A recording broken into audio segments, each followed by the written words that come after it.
Good evening, everybody. Welcome. I had initially thought that we would probably take 5 minutes for people to come in, but we have 28 people already in this room, with more expected if the number of registrations is any indication. So I'm just going to start in the interest of time, because we have a lot of people and it would not be fair to everybody to be kept waiting.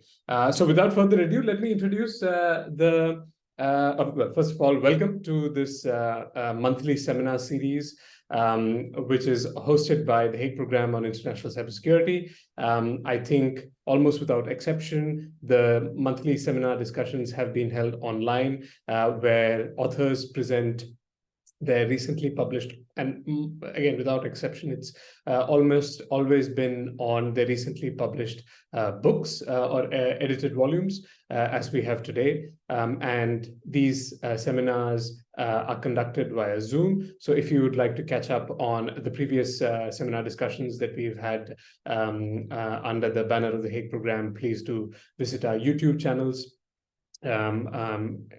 which include a number of, shall we say, the broad rubric of cybersecurity, but a number of disciplines, including political science, security studies, of course, international relations within that, but also international law, and other the criminological aspects of cybersecurity. So we cover pretty much any discipline that is pertinent to the broad research agenda of the program. And I'm happy to say that today we have an author and a book under discussion that fits very squarely within this broad research agenda of the program. I'm happy to introduce Peter Pijpers and invite him to the discussion. Peter is an associate professor of cyber operations at the Netherlands Defense Academy, Breda, but he also has research affiliations at the Amsterdam Center for International Law at the University of Amsterdam. Also involved quite actively in the University of Amsterdam, and we interact quite often because he's also a friend and supporter and well-wisher of the Hague Program, and we've involved him in a number of seminars and discussions, most recently yesterday on discussion on geoeconomics and the economic security discussions that are now happening in this domain. The topic of discussion, as it were, today is Peter's new book that has been published by Elga. It is called Influence Operations in Cyberspace and the Applicability of International Law. And before handing it over to Peter, I want to say, the book came out in the summer. So if you are an academic who's interested in this subject, you may have missed it from your inbox or the mailing list that you are part of. The whole idea is, of course, to socialize the interested audience through the seminar to the book. But just FYI, if you want to order the book yourself, recommend it to your students or recommend it to your university libraries, the timing of the book's publication may have been just awkward enough that you missed it during the summer. But the topic is so pertinent, is so timely that it dovetails into a number of discussions that are happening both in the intergovernmental space or also in the multi-stakeholder avenue, which is, are influence operations lawful and under what circumstances? This is, for the longest time, and we were just discussing this, Peter and I, before the seminar began, for the longest time, this was considered much like espionage, an off-hands topic. But Peter and a number of other scholars have now gotten their hands dirty by delving into this topic at great length, as his book does. And I would very highly recommend reading his book if you haven't already gotten your hands on it. And I think perhaps the most valuable addition, or the valuable contribution, in my view, that Peter brings to the book and to the discussion on the legality of influence operations is his own contextualizing of this somewhat in a military background. I don't want to sort of pigeonhole the whole discussion by saying that he looks at it only from the vantage point of military operations, because the implications spill over into the civilian space as well. But this is an important framing, because we were again discussing this, the discussion on influence operations in cyberspace has to a large extent been influenced by what we see banner incidents in cyberspace, such as the Russian interference in US presidential elections in 2016. Election interference has become a major subtopic of influence operations. So a lot of this is happening in the quote unquote civilian space, but it's also important to recognize that this is very much a tool of statecraft. And I think Peter brings this very nicely to the foreground in his book. That's my brief introduction and contextualization of the discussion. But of course, the discussion is much broader than this, and I'm hoping that Peter will get into this. How we are hoping to proceed with the discussion is that given the number of participants, which is now already more than 30, maybe Peter, you can hold forth for 15 odd minutes, and then we can open it for a Q&A where you can sort of talk about additional points that you didn't have time to cover in the book. So without further ado, over to you. Thank you, Aaron, and thank you for inviting me to present the book. And I'm also looking forward to discussion with the scholars and the interested people online. Well, as you mentioned, foreign election interference is not a new phenomenon, but the emergence of cyberspace has gained new impetus. And ever since the presidential election that you mentioned, the American one in 2016. The recurrent question dominated the news was whether there has been tampered with this election, and the question really from a legal point of view was there a potential violation of international law? And though these activities, especially the influence activities, remain below the threshold of the use of force, that does not render them lawful. Influence operations seeking to persuade, coerce, or manipulate the audience in the victim state to alter their attitude and, in effect, their behavior in the ballot box could still undermine the customary international law, especially the standards of sovereignty and non-intervention. Based on 3 cases, the 2016 UK EU referendum, or rather the Brexit referendum, the 2016 US election, and the 2017 French presidential elections. In this book, I try to make an assessment if and when the standards of sovereignty and non-intervention are violated. And subsequently, I try to make a certain framework on how to make an assessment on that. Influence operations, including, if you coin them, active measures, covert action, political warfare are nothing new. The dynamics of cyberspace do really change the attributes of these elements. And with cyberspace, I really mean this man-made domain encompassing of, well, a physical space, so the computers and the routers we have, but also, and that's the main thing here, the virtual dimension. So that's the dimension of the data on the one hand, but also the virtual personalities on the other hand. If we look at Ukraine, Ukraine has a president, which is a physical person, but he also has a virtual personality, which are 2 different targets, given from a military point of view, two different entities, so to speak. Activities involved in cyberspace could be digital espionage, as you mentioned, Aaron, but there's also the undermining of cyberspace itself. So basically manipulating or destroying the layers of cyberspace, destroying the data, destroying the virtual personality. And lastly, and that's the main focus of my research, my book, are the influence operations themselves. So they use cyberspace as a vector, as a means of communication to target basically the cognitive dimension, using words, memes, footage, etc. as a weapon.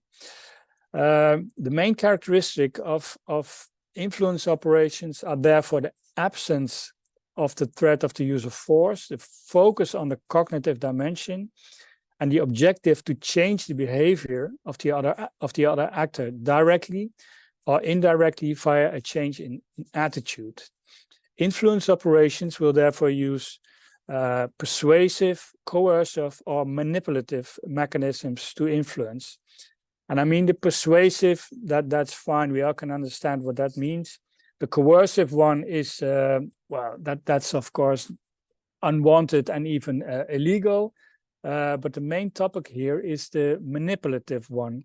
So what do we mean with manipulative? It's basically trying to circumvent the rational decision-making process. So using subconscious or covert techniques to subvert or usurp the autonomous decision-making process of the target audiences.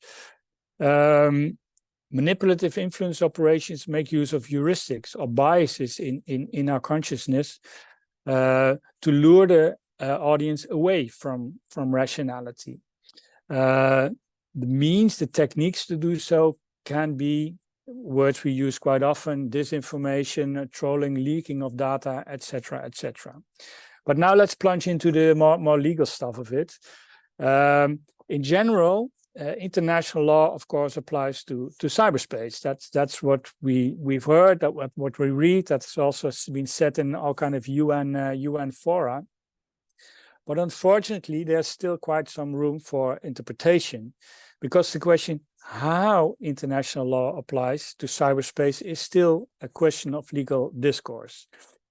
When we look at non-intervention, the prohibition to intervene is widely considered both a principle and a rule of international law. Also in cyberspace, there's not that much discourse on that. An intervention is a non-consensual coercive infringement in the domain reservé or the reserve domain of another state. So those are the two elements, right? Coercion and reserve domain. This reserve domain, it's not the same as sovereignty. It's more like the jurisdiction.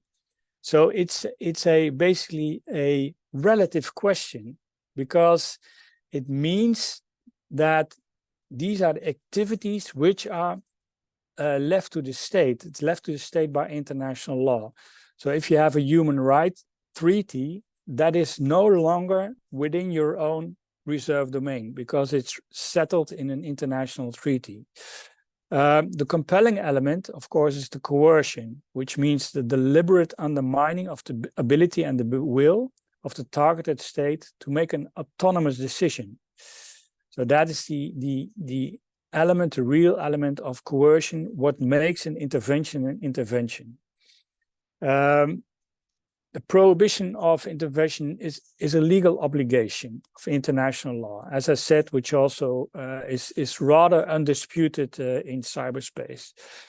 The challenge here is that an overtly a clear coercive operation in cyberspace or not is unlawful.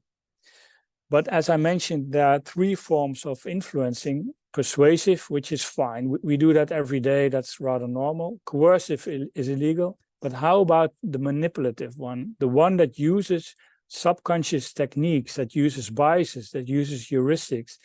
Is that illegal or is that not illegal? That was one of the questions that I asked myself.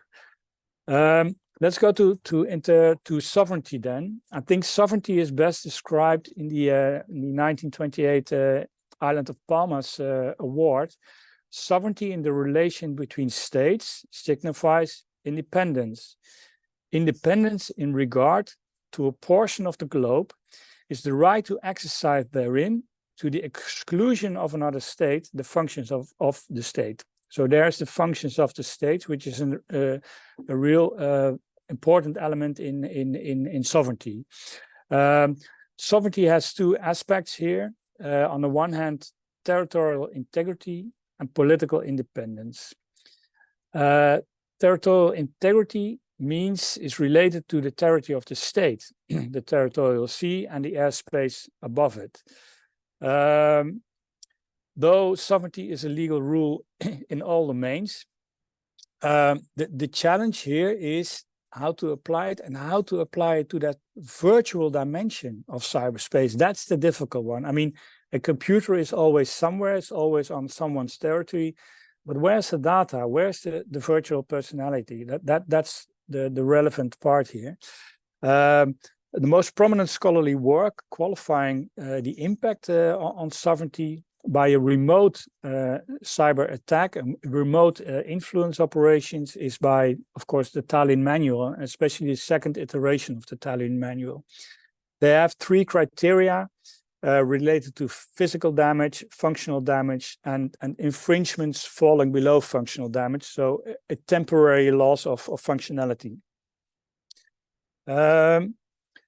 Looking at political independence, as mentioned, refers to those functions of the state. And the nature there is, if you have an incursion, it's the interference, which is a rather, well, it's an open word. It's a lot of can happen there. And the other one, which is much more severe, is a usurpation. So you take over a state function. Sovereignty, though it applies to cyberspace, and I'm convinced that it does, this aterritorial part, this virtual part, really it doesn't fit well with the notion of territorial sovereignty. So there's a difficulty there, and that also is the reason probably why, for instance, the UK has difficulty with arguing or being convinced that sovereignty is a legal obligation in cyberspace. And on the one hand, I can understand that, right? Because this territorial integrity is really a poor fit. But on the other hand, there's the political independence, and political independence is independent of territory. It's about the violation of state functions. And it doesn't matter whether you are in a physical circumstance or in a cyber circumstance, political independence can always be violated. Therefore, my argument is that sovereignty is a legal obligation, also in cyberspace, mainly based on political independence. So I try to wrap up a little bit for a final conclusion, because I looked at, of course, at the 3 cases: the UK, the US, and the French case. And when I specifically look at an influence operation, so making use of cyberspace to have an influence operations, territorial integrity was never violated. I mean, there were violations of sovereignty, but that is because, for instance, in the US case, there were Russian agents were in the US. Unauthorized, so that is a violation. There was also a violation because they tampered with the computers and the software. That could also be, given the thresholds of the Tallinn Manual, that could also be a violation of territorial sovereignty. But the influence operations, so trying to influence the audience in the US, that was never violated, at least not via territorial integrity. The political independence, on the other hand, that is a different matter, because then you really try to change the attitude of the people with memes, etc. And in these cases, Russian actors made use of a lot of so-called fake virtual identity, because they are really real identities, of course, but there was a Russian actor behind an American identity. And in the discussions, they really try to change the opinion of people, giving them a lot of information or giving them too few time to make a decision, etc. So the political independence was violated, hence the sovereignty, that is my conclusion, the sovereignty in the UK and the US case was violated based on political independence. So an influence operation violated the sovereignty. Going to the intervention, was there also an intervention in one of these cases? Again, this is not really one based on coercion, because coercion is really difficult to pinpoint. There was a violation of the reserved domain, because it is up to the state itself to hold election and to organize election. If you tamper with that, it can already be a violation of your reserved domain. But given the intervention part, it needs to be in a coercive way. So we have on the one hand the persuasive way, which is allowed. It's like public diplomacy is the Netherlands saying to another country, you should take care of your human rights, etc., as we agreed upon. That is allowed. It is unwelcome, but it is allowed. But then the middle one, it's manipulation.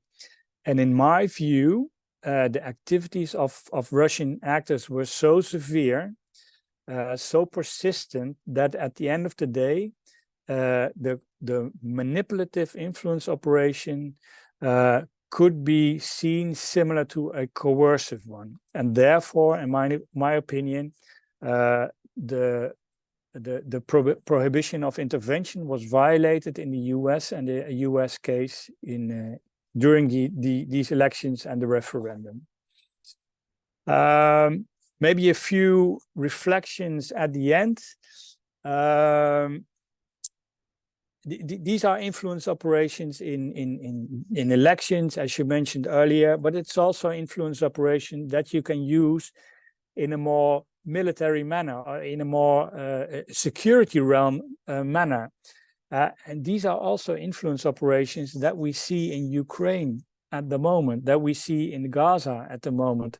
So for us as academics, we are really looking into what's happening there. Are they supporting the physical operations, the kinetic operations, or are the kinetic operations supporting the cyber operations, the influence operations? That is something we look at.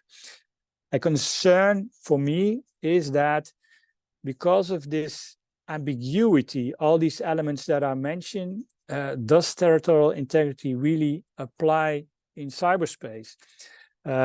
And even within the group of states that say, no, really, sovereignty is an obligation, even within those states, there are differences of opinion. On the one hand, for instance, there's Canada, Germany, and the Netherlands, which say, yeah, well, you need to have at least a kind of minimum threshold that needs to be crossed before we can speak about a breach of sovereignty. While France, on the other hand, says, no, every breach is a breach of sovereignty. And maybe both are right. I don't have an opinion on that. What I'm concerned is that they have a different opinion. And if you have a seam somewhere in your interpretation, there are others who can make use of that, who can exploit that. So that's a worry for me. And the last one, which is basically not really helpful, is that there are still quite a lot of states that are so-called on the fence. So they don't have a real opinion, or they have not articulated their opinion on how they see sovereignty in cyberspace, how they see due diligence in cyberspace. Is the reserve domain still applicable to cyberspace, or is there no longer a domain reservation? All those elements, and adding them up gives me a sense that there's still quite a lot of ambiguity, and that ambiguity could lead to legal uncertainty, and legal uncertainty can be exploited even from a military point of view. So I'll leave it at that, Aaron, for the moment. I could talk hours on it, but I won't. So thanks, Peter. Thanks for a very succinct presentation.